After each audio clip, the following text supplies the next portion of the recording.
नमस्कार बच्चों।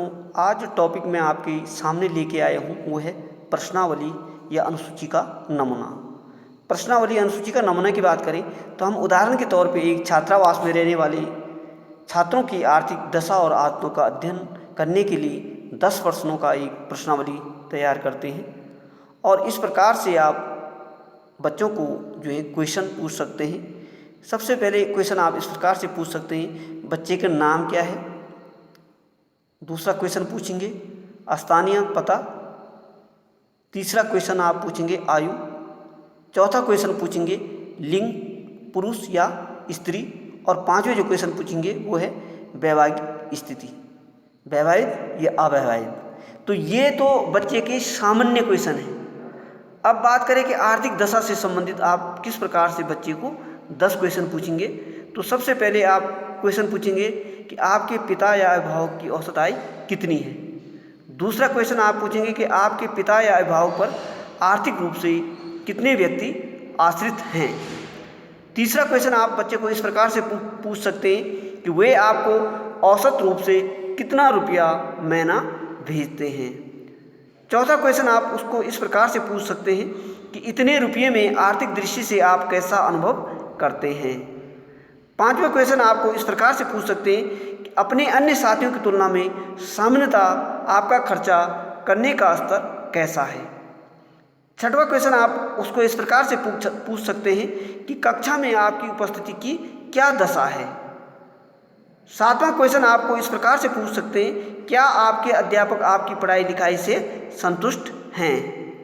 आठवां क्वेश्चन आप बच्चे को इस प्रकार से पूछ सकते हैं कि कक्षा के अतिरिक्त आप पुस्तकालय, वाचनालय या छात्रावास में औसत रूप से कितने देर पढ़ते हैं। नौवां क्वेश्चन आपको इस प्रकार से पूछ सकते हैं कि इस समय में से औसत रूप से आप कितने देर विषय के अतिरिक्त अन्य सामग्री पढ़ते हैं।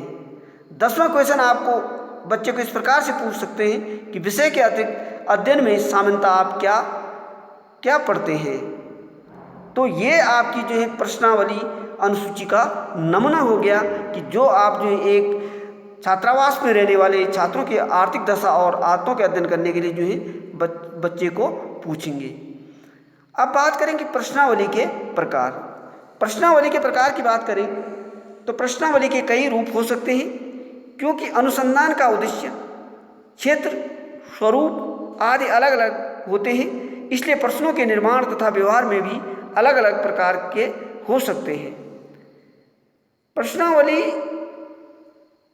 सबसे पहले बात करें कि सूचनाओं तथ्यों के आधार पर जो है प्रश्नावली, तो सूचनाएं दो प्रकार की हो सकती हैं। प्रथम तथ्यों से संबंधित सूचनाएं और द्वितीय क्या है, व्यक्तियों के मत तथा पुनरावृत्ति मनोवृत्ति जानने की सूचनाएं। तो आपको ध्यान में रखते हुए लुंडबर्ग ने प्रश्नावली को दो प्रकार की माना है, तथ्य संबंधी प्रश्नावली और मत तथा मनोवृत्ति संबंधी प्रश्नावली। तो तथ्य संबंधी प्रश्नावली की बात करें तो जिसके द्वारा तथ्यों से संबंधित आंकड़ों सूचनाओं का संकलन किया जाता है वो हमारी तथ्य संबंधी प्रश्नावली होगी। और मत तथा मनोवृत्ति संबंधी प्रश्नावली की बात करें तो जिसके द्वारा सूचकों की राय अथवा मनोवृत्ति अथवा अभिरुचि जानने के लिए आंकड़ों का संकलन किया जाता है वो मत तथा मनोवृत्ति संबंधी प्रश्नावली होगी। दूसरी बात करें प्रश्नावलियों की प्रकृति के आधार पर, श्रीमती यंग ने प्रश्नों की प्रकृति के अनुसार प्रश्नावली को दो प्रकार से बतलाए हैं। सबसे पहले बात करें कि बंद, सीमित तथा प्रतिबंधित प्रश्नावली। जिस प्रश्नावली में प्रश्नों के वैकल्पिक उत्तर सामान्य विकल्प वाले प्रश्न या बहुविकल्प वाले प्रश्नों के साथ साथ लिखे रहते हैं और सूचकों को उन्हीं से किसी एक उपयुक्त उत्तर का चुनाव करना होता है, तो उसे बंद या सीमित प्रतिबंधित प्रश्नावली कहा जाता है। उदाहरणतः आप इस प्रकार से, जैसे सुपर बाजार के सेल्समैन का व्यवहार आपको कैसा लगता है, तो रूखा, विनम्र, उदासीन। तो आप इन तीनों में से आप जो है क्या है आपने उत्तर देना है। दूसरी बात करें खुली, असीमित या अप्रतिबंधित प्रश्नावली, तो जिस प्रश्नावली में प्रश्नों के उत्तर नहीं दिए जाते हैं तथा जहाँ सूचकों को उत्तर देने की पूर्ण स्वतंत्रता होती है, खुली, असीमित या अप्रतिबंधित प्रश्नावली कहा जाता है। उदाहरणतः जैसे बिक्री बढ़ाने के विषय में विज्ञापन के योगदान के बारे में आपके क्या विचार हैं? तो इस प्रकार के प्रश्नावली में प्राप्त सूचनाओं का वर्गीकरण कठिन कार्य है। तीसरी बात करें कि प्रश्नों की रचना सूचना प्राप्त करने से पूर्व की जा चुकी है।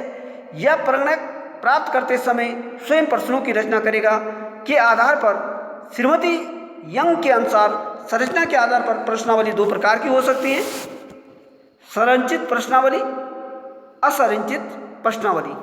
संरचित प्रश्नावली की बात करें तो जिस प्रश्नावली की रचना अनुसंधान कार्य प्रारंभ करने से पहले कर ली जाती है उसे हम संरचित प्रश्नावली कह सकते हैं। अनुसंधान कार्य प्रारंभ हो जाने पर इसमें किसी प्रकार का संशोधन नहीं किया जाता है और सूचकों या प्रगणकों की इच्छा पर कुछ नहीं छोड़ा जाता है। इस प्रकार की प्रश्नावलियाँ विस्तृत क्षेत्र के लिए उपयोगी है और उपयुक्त प्रश्नों के कारण उत्तर भी व्यवस्थित एवं विश्वसनीय होते हैं और सैद्धांतिक तथा व्यवहारिक दृष्टिकोण से इस प्रकार की प्रश्नावली अधिक महत्वपूर्ण होती है। अब बात करें असंरचित प्रश्नावली। वह प्रश्नावली जिसकी रचना अनुसंधान कार्य प्रारंभ करने से पूर्व नहीं की जाती है उसे हम क्या कहते हैं? असंरचित प्रश्नावली कहा जाता है।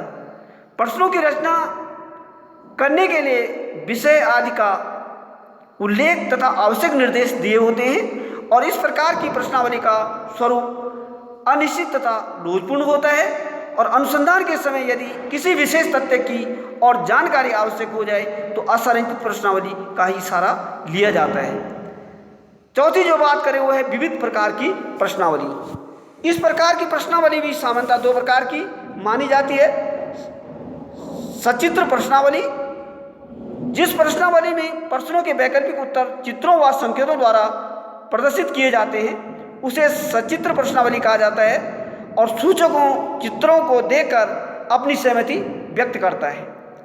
चित्रों का निर्माण सभी के द्वारा संभव नहीं है तथा यह कार्य जो है क्या है, अत्यधिक खर्चीला है, इसलिए इस प्रकार की प्रश्नावली का उपयोग बहुत कम किया जाता है। दूसरी बात करें मिश्रित प्रश्नावली, तो वह प्रश्नावली जिसमें बंद तथा खुले दोनों प्रकार के उत्तर वाले प्रश्न होते हैं मिश्रित प्रश्नावली कहलाती है और इस प्रकार की प्रश्नावली का प्रयोग बढ़ता जा रहा है।